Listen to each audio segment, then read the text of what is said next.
Përshëndetje zonja dhe zotrinj, ky është edicioni qendror, këtu në ekranin e kanalit 7, ndër të tjera do të ndiqni.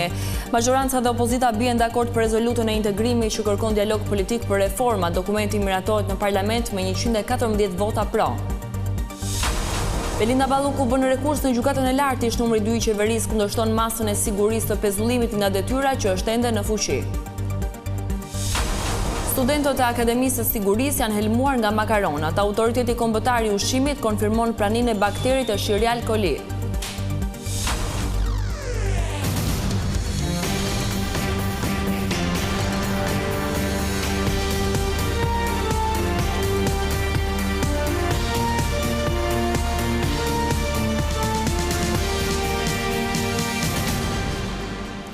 Integrimi në Bashkimin Evropian shkaktoi debate në parlament. Demokratët akuzuan qeverinë se mashtroi shqiptarët, ndërsa socialistët përsëritën se nuk ka bllokim të procesit. Por palët u dakordosuan për rezolutën e integrimit, e cila u votua me 114 vota pro.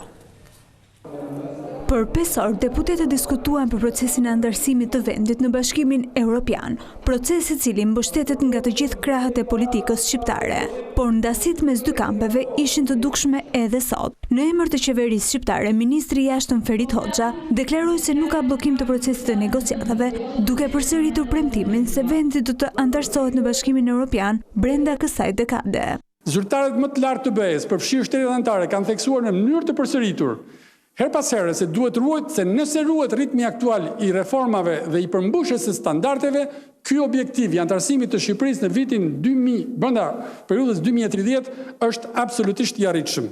Partia Demokratike dhe kryetari i saj Sali Berisha sqaroi se opozita shqiptare mbështet procesin e integrimit të vendit në Bashkimin Evropian. Por sipas tij, procesi duhet të jetë i bazuar në merit dhe aktualisht Shqipëria nuk i plotëson kriteret përveç kriterit strategjik. Sipas Berishës, korrupsioni është pengesa kryesore sot në procesin e integrimit. Po në Bruksel, ju damkosët si jeni korruptor, Edi Rama dhe Lubi Balluku janë bërë famzi në Bruksel dhe në çdo kancelari europiane.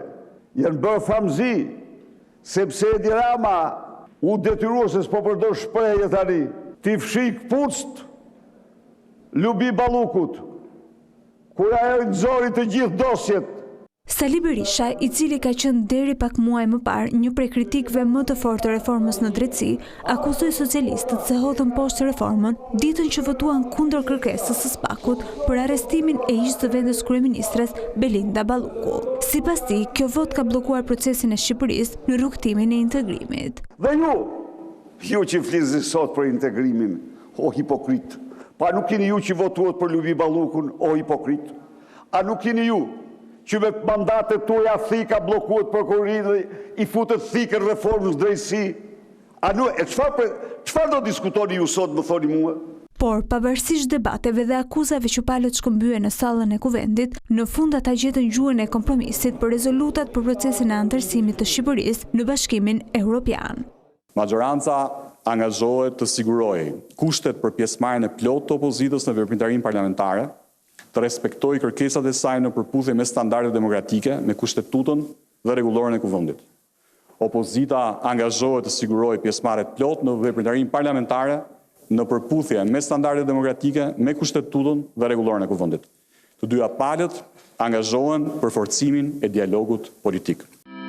Rezoluta u miratua me 114 vota pro dhe vetëm Bujar Leska i Partisë Demokratike abstenoi. Ish numri 2 i qeverisë, Belinda Balluku, ka bërë rekurs në gjykatën e lartë për masën e sigurisë së pezullimit nga detyra, e cila qëndron ende në fuqi. Masa është kërkuar nga SPAK dhe është aprovuar nga gjykata e posaçme në nëntor të vitit të kaluar. E njëjta kërkesë është bërë më herët edhe në apelin e posaçëm, por pa sukses. Në prill, SPAK vendosi të shtyjë me 3 muaj hetimet ndaj numrit 2 të qeverisë dhe ish ministres së energjisë dhe infrastrukturës.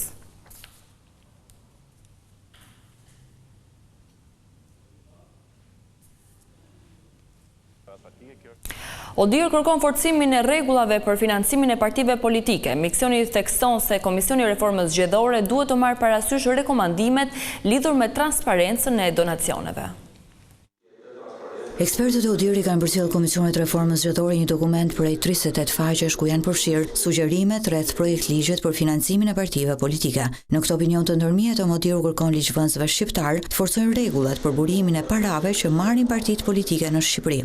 Rregullimi i financimit të partive politike dhe transparenca e tyre janë thelbësore për të siguruar integritetin e proceseve politike dhe për të garantuar pavarësinë e partive nga influencat e paligjshme të donatorëve privat, shtetit dhe institucioneve publike, si dhe të sigurojë që partitë kenë mundësinë të konkurrojnë në përputhje me parimet e mundësive të barabarta.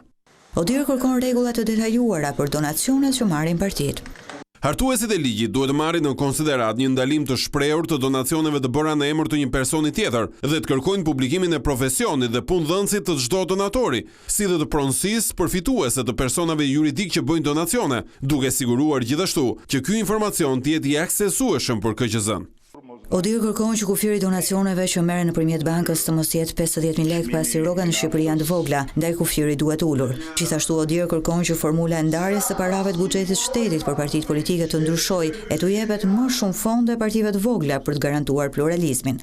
Projektligji për financimin e partive politike është drafti vetëm që Komisioni i Reformës Zgjedhore po diskuton prej fillimit të këtij viti. Ai është një prej ligjeve që është vendosur si kusht nga Bashkimi Evropian për procesin e integrimit e të dy palët po tregojnë të kujdesshëm në hartimin e tij. Për këtë arsye, drafti u çua për mendim jo vetëm Odirit, por edhe Komisionit Venecias, i cili do të japë opinionin e tij në muajin qershor.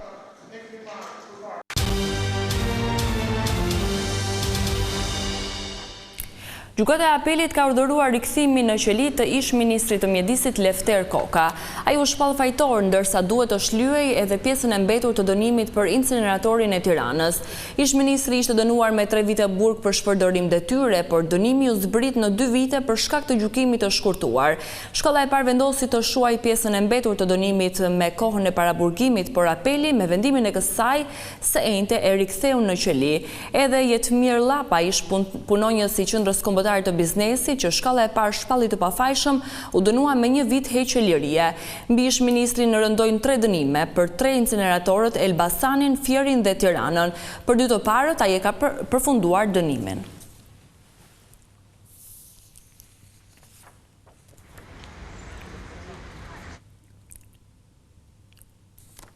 Pesëdhjetë e 6 studentë të Akademisë së Sigurisë janë helmuar nga makaronat. Autoritet e kombëtar i ushqimit deklaroi se ato kishin pranitur bakterit Escherichia coli si edhe të Staphylococcus. Subjekti privat është gjobitur e po ashtu veprimtaria e tij është bllokuar. Autoriteti kombëtar i ushqimit ka konfirmuar se gatimet e servirura nga kompania Sorial ka helmuar studentët e Akademisë së Sigurisë. Në bazë të analizave të ISUV, AKU njoftoi se janë marrë 9 mostra tek ushqimet e kësaj kompanie, ku në një prej tyre është konfirmuar prania e baktereve të rrezikshme për shëndetin e konsumatorëve. Sipas njoftimit zyrtar, analizat treguan se makaronat kishin një ngarkesë mbi normë të bakterit Escherichia coli dhe B. Staphylococcus. Pas këtyre gjetjeve, AKU shprehet se në bazë të kontrolleve të tjera që ka ushtruar në garnizonin Skënderbej, ambiente që Sorial përdorte për gatimin për studentët e akademisë, ka rezultuar se kanë qenë jashtë kushteve të higjienës. Autoriteti kontrollit ushqimor nënvizon se janë marrë masa për ndërprerjen e aktivitetit të subjektit Sorial. Gjithashtu vendos masa administrative me gjobë në vlerën 15 milion lekë të vjetra për ushqim të pasigurt dhe kushte jo të mira higjieno-sanitare. Ndër të tjera, AKU shton se subjektit ju la detyrë marrja masave për kryerjen e procedurës së azjesimit referuar produktit të bllokuar. Hetimi për skandalin e helmimit të 56 studentëve të Akademisë së Sigurisë po bëhet nga policia dhe prokuroria e Tiranës. Administratorja kësaj kompanie Alma Tafani, pas disa ditësh në Arrati, është paraqitur në prokurorinë e Tiranës, ku ka dhënë dëshminë e saj në lidhje me këtë skandal. Ajo po hetohet në gjendje të lirë. Më herët policia arrestoi dhe kuzhinierin e kompanisë Kujtim Ballgjini dhe Kristiana Plaku me detyrë teknologe e ushqimit. Shpërthimi i drejtorit në biznesin e reperit të njohur Noizi u porosit nga i dënuari me burgim të përjetshëm Lajert Haxhiu. Detajet e vendosjes së eksplozivit i zbardhi penduari i drejtësisë Artan Tafani.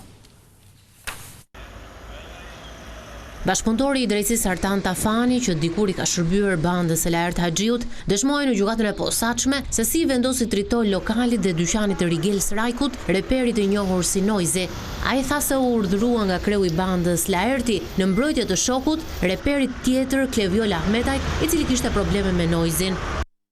Laerti e ndoqi nga TikTok që Klevioli ishte zënë me Nojzin kishte shkuar në Durrës ku e kishin goditur. Unë flisja edhe me vëllain e Laertit. I thash do i vëm tritol Nojzit. Ai na tha shturp, ç'a thoni? Mos e bëni. Një moment tjetër Laertin e mori e ëma në telefon nga Gjermania, po i thoshte gjuna si e goditën Kleviolin, edhe motra po ashtu. Aty Laerti sikur u vu në sedër, kur e merrte ëma dhe motra ai nxihej. Aty na tha pastaj shkoni bëjeni shpejt, vendosni tritolin. Sa po morën vendimin për të shpërthyer tritolin, ata u nisin nga astiri në Durrës për të vendosur eksplozivin në pronën e reperit me 8 qershor 2022 në orën 3 të mëngjesit. Në shtëpi ishim unë, Lulzim Spahiu e Laerti. Unë e Lulzimi bëm makinën gati, tritolin e kishim në shtëpi, e kishim marrë në Tepelen. Bëm gati 1 kilogram, e ngjitëm me skoç se i patëm në tulla 200-300 gramshe. Unë shkova aty, por nuk po jeja shkallët nga hipej. Laerti na tha t'ja hedhim në lokal Nojzit. Lokali ishte në katë 2 dhe kishte xhamat hapur. Si përfundim i thash, ta vot tek dyqani poshtë, dyqani rrobave. Mirë the Laerti, aty vendoseni. E vendosa te dera, ndeza fitilin dhe ika te makina. Sa jemi larguar te shinat, një si kanal aur, pa dalë në rrugë kryesore, dëgjuam shpërthimin. Të mërkurën në gjykatën antikorrupsion dëshmoi ati i Nojzit Bashkim Rajku, ndërsa në 28 maj pritet të dëshmojë vetë reperi dhe Kleviola Ahmetaj, me të cilin sipas bashkëpunëtorët të drejtësisë, Nojzi ishte në konflikt. Gjykata e Korçës ka vendosur masë në arrest shtëpie për mjekun Nikola Nunka i akuzuar për ngacmim seksual ndaj një 21 vjeçareje brenda ambienteve të shërbimit spitalor. Duket se vepra penale për të cilën akuzohet 72 vjeçari si edhe mosha e tij kanë bërë që gjykata e Korçës të vendosë për masën e sigurisë arrest shtëpie për mjekun. Kirurgu nuk e ka pranuar akuzën e ngacmimit seksual ndaj 21 vjeçares.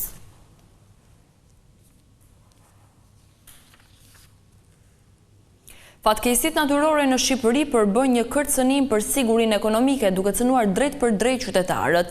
Autoritetet thonë se sigurimi vullnetar i pronave është në nivele të ulta, shumë larg standardeve të kërkuara nga Bashkimi Evropian.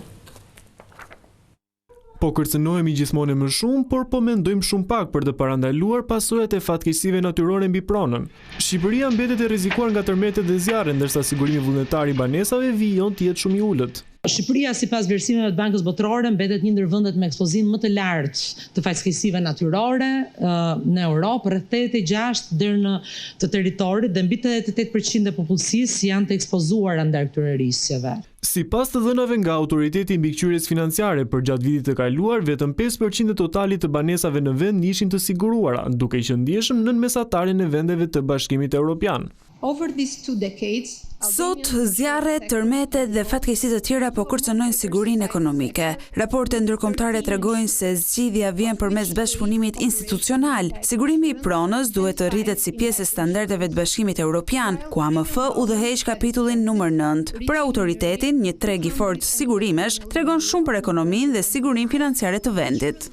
Kur ka pasur fatkeqësi natyrore, dëmi është mbuluar kryesisht nga arka e shtetit, donatorët apo kredit nga jashtë, duke krijuar probleme për stabilitetin financiar të vendit. Përballë këtij realiteti është shumë e qartë se menaxhimi i fatkeqësive nuk mund të mbështetet vetëm tek reagimi emergjent pas ngjarjes. Sot sfida kryesore është ndërtimi i një sistemi të qëndrueshëm, parandalimi, përgatitja dhe financimi i rrezikut. Në këtë kuadër, unë besoj që roli i sigurimeve është thelbësor.